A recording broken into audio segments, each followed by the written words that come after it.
Você já parou para pensar até que ponto a religião deveria influenciar a política? Será que estamos permitindo que a fé guie decisões que afetam a vida de todos nós, independentemente da nossa crença?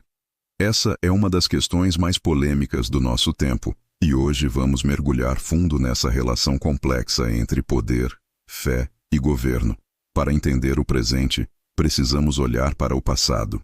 Houve momentos na história em que a Igreja se tornou um poder político tão grande, ou até maior, que o próprio Estado. Mas o que aconteceu quando essa linha foi cruzada? Quando a fé se misturou com a ambição pelo poder, vimos tanto grandes feitos como enormes desastres. A história nos mostra que, quando os limites não são respeitados, as consequências podem ser devastadoras, não só para a política, mas para a própria mensagem da fé. Isso nos leva a uma pergunta fundamental: qual é a verdadeira missão da Igreja?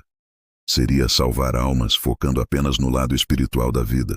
Ou será que sua responsabilidade vai além, buscando transformar a sociedade, lutar por justiça social e cuidar dos mais necessitados?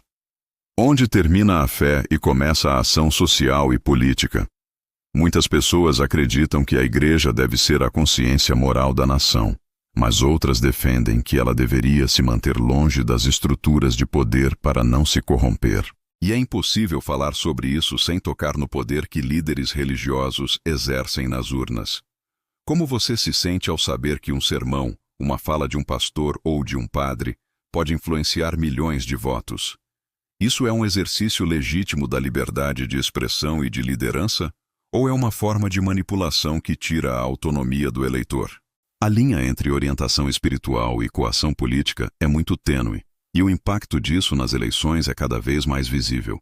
Aqui surge uma preocupação ainda maior. Quando a Igreja se posiciona politicamente, ela realmente representa a todos os seus fiéis? Ou será que, ao apoiar um determinado partido ou governo, ela acaba ignorando as vozes das minorias e dos mais vulneráveis dentro e fora de suas congregações? A mensagem de amor e acolhimento pode se perder quando interesses políticos entram em jogo, criando uma perigosa exclusão em nome da fé. Um fenômeno que ilustra bem essa mistura é a teologia da prosperidade.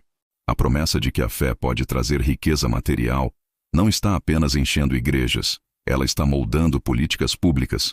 Quando a ideia de sucesso financeiro se torna um valor espiritual, como isso afeta a forma como o governo lida com a pobreza, a desigualdade e os programas sociais? Essa mentalidade pode justificar políticas que beneficiam os ricos e deixam os mais pobres para trás, tudo em nome de uma suposta bênção divina.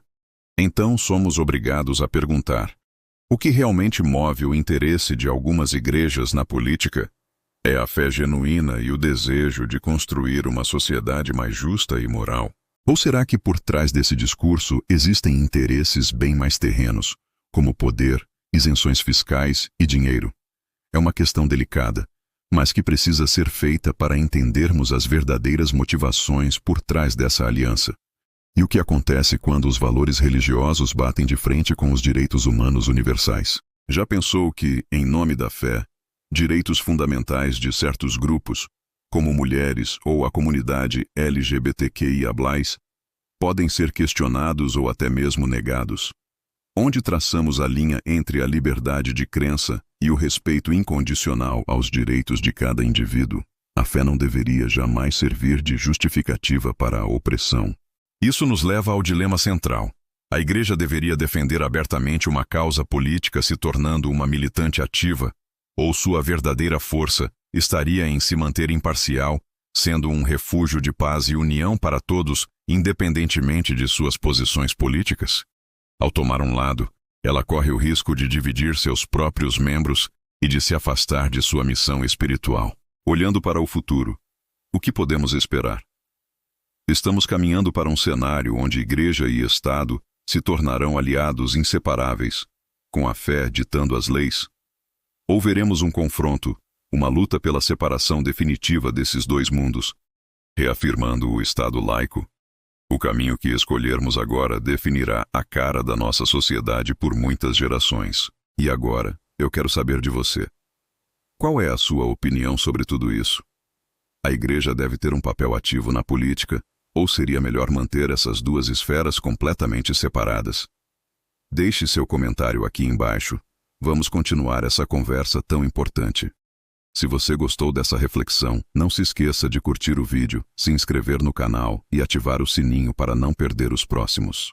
Muito obrigado por assistir e até a próxima.